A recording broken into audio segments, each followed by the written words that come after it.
Hi students, in this module you will study about magnets and magnetic fields. Learning objectives: magnetic and non-magnetic materials, properties of magnets, distinguish between the magnetic properties of soft iron and steel, distinguish between the design and use of permanent magnets and electromagnets, methods of magnetization and demagnetization, magnetic fields and magnetic field lines around a bar magnet, mapping of magnetic fields. Explain that magnetic forces are due to interaction between magnetic fields. Electric field. Charge is a fundamental property of fundamental particles like electrons. A charged particle produces an electric field around it. The direction of electric field is the direction in which a unit positive charge would move if it is free to do so. You can see a positively charged particle. The electric lines of force are diverging from the center. This electric lines of force shows the direction of movement of a unit positive charge placed at that point. There is another picture showing field around a negatively charged particle. If we keep a unit positive charge near to the negatively charged material, that unit positive charge will move towards the negatively charged material. So the direction of electric field is towards the center. It is converging. Magnetism. A moving charge produces a magnetic field. Spin is an intrinsic property of an electron, like its mass or charge. You can see a spinning electron and another electron revolving around the nucleus. This movement of electron, the movement of charged particle, is responsible for the magnetism of atom. Atoms are the building blocks of matter in the universe. An atom consists of protons, neutrons, and electrons. Electrons are orbiting around the nucleus. The movement of electrons in an atom produces a magnetic field at the center. An atom consists of several electrons. The magnetic field produced by an electron is cancelled by the magnetic field produced by another electron. The net magnetic field of an atom is zero. Due to an odd number of electrons, if this cancellation is not happening, the atom possesses a net magnetic field. Magnetism originates in atomic level due to movement of charged particles. Usually the magnetic field produced by one electron is cancelled by the magnetic field of another electron. If this is not happening, the atom possesses a net magnetic field. Atoms or molecules of magnetic materials are small magnets.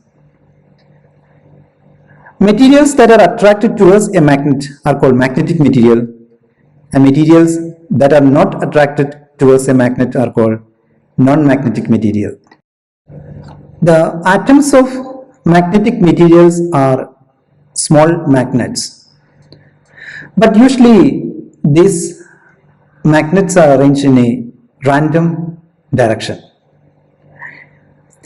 Magnetic substances like iron, cobalt, and nickel are composed of small areas where the groups of atoms are aligned like the poles of a magnet.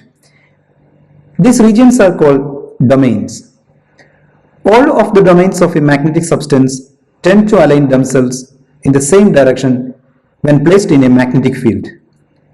These domains are typically composed of billions of atoms. If they are arranged at random, it does not behave like a magnet. When the material is magnetized, the domain faces north in one direction and south in the other direction. You can see an unmagnetized nail and a magnetized nail. In an unmagnetized nail, the atomic or molecular level magnets are randomly arranged. But in the presence of a powerful magnet, it aligns in one direction. Then it becomes a magnet. Properties of magnet. A magnet possesses a north pole and a south pole. You can see the first picture, the atomic or molecular level magnets are arranged in a random way. After the formation of magnet, all south poles will point towards left and the north pole towards right. And as a result, there will be a powerful south pole and a powerful north pole. We can explain several properties of magnet using this atomic or molecular theory of magnetism. If we cut a magnet into pieces, each piece becomes a magnet. You can see a bar magnet. If we cut this magnet vertically, each piece will become a magnet. We can cut a magnet, but we can't cut a molecule or an atom. So we can see this left side will be a south pole and the right side will be a north pole. And again on the other piece, left side south pole and the other side is north pole. We can cut the magnet into several pieces vertically. Each piece will become a magnet as shown here. We can also cut the magnet horizontally. Here is a magnet with north pole and south pole. And if you cut into pieces, that both the pieces become a magnet as given in the picture. A magnet attracts magnetic material like iron. In the presence of a permanent magnet, small magnetic domains align with the magnetic field of the permanent magnet. Here you can see an unmagnetized magnetic material. The atomic or molecular level magnets are arranged in a random direction. But in the presence of a permanent magnet, they align in one direction. The second picture, right side, you can see a bar magnet and some iron nails and some metallic paper clips. So in the presence of the permanent magnet, these iron nails become a magnet, and after that it will attract towards the bar magnet. The same thing is happening for the paper clips. Temporary magnets and permanent magnets. In temporary magnets, magnetic domains align with the magnetic field of the external magnetic field, but lose the alignment as soon as the external magnetic field is removed. In permanent magnets, magnetic domains remain aligned even if the external magnetic field removed.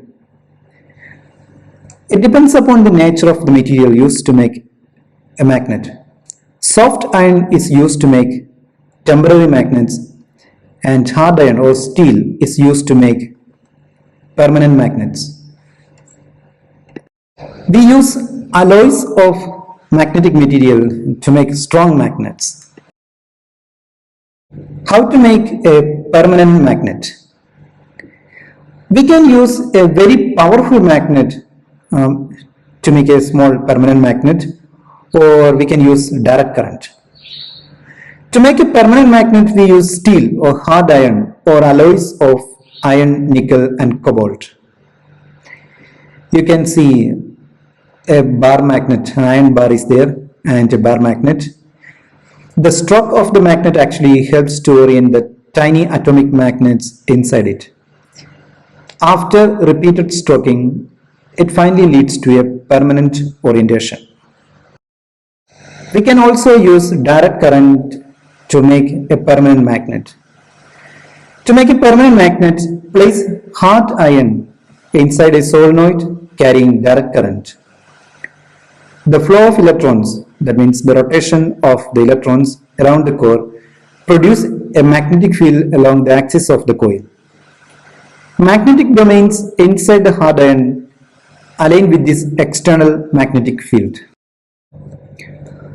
making temporary magnets. We can use direct current to make a temporary magnet, but instead of using hard iron, we have to use soft iron.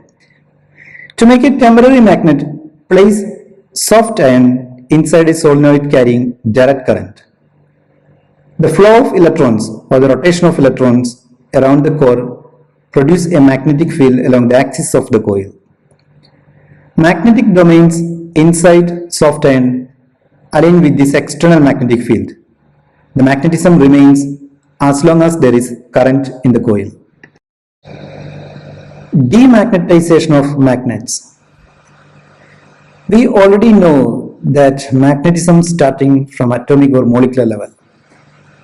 Atomic or molecular theory of magnetism helps us to understand the magnetization and demagnetization of magnet. Dropping or heating a magnet causes demagnetization. Hammering a magnet material in a magnetic field causes magnetization, but in the absence of a field, it causes demagnetization. Solenoids can be used to magnetize and demagnetize magnetic materials. Direct current is used to magnetize soft iron. To demagnetize a magnet, place the magnet inside a solenoid carrying alternating current. Magnetic fields and magnetic field lines. Magnetic field is a region around a magnetic material or a moving electric charge within which the force of magnetism acts. Magnetic field lines are imaginary lines around a magnet which shows direction of movement of a unit north pole when placed in a magnetic field. Mapping of magnetic fields. We can draw the magnetic lines of force around a bar magnet using a magnetic compass and a paper. So what we need? We need a bar magnet, a piece of white paper, a pencil or pen, and a compass. Let us see how to draw the magnetic lines of force around a bar magnet. So what you will do? First, place the bar magnet in the middle of the paper. You can use an A4 size paper or a bigger one. Trace the outline of the magnet, that way you can put it back in the exact same spot if it gets bumped. Then place the compass at one pole of the magnet and make a dot next to it, showing the direction of the compass arrow points. Move the compass so that the base of the arrow is at the dot you have just made. Now make a new mark where the tip of the arrow is pointing this time. Keep doing this until you reach the other end of the magnet. Connect the dots. You have just drawn one magnetic field line. Now go back and begin again, starting at a different spot than you did the first time. Repeat the above steps. Repeat the process until you have drawn as many lines as you can for both ends of the magnet. You will now have an accurate representation of magnetic field lines. Different magnets will give you different field lines. Try repeating these steps with magnets of different sizes and different shapes on another paper. Field lines due to two neighboring magnets. We already seen how to draw magnetic lines of force around a bar magnet. The magnetic field lines produced by a single magnet never intersect. Here you can see the magnetic field produced by more than one magnet. So in this picture you can see one north pole and south pole. They are two different magnets. It is not possible to find a magnet with only one pole. This is just to make the diagram simple. The point X is called a neutral point. At X, the field due to one magnet cancels out that due to the other and there are no lines of force. It is called null point. Outside the bar magnet, the magnetic lines of force starting from the north pole and end at the south pole. But inside the bar magnet, the magnetic lines of force are from the south pole to the north pole. Magnetic field of Earth.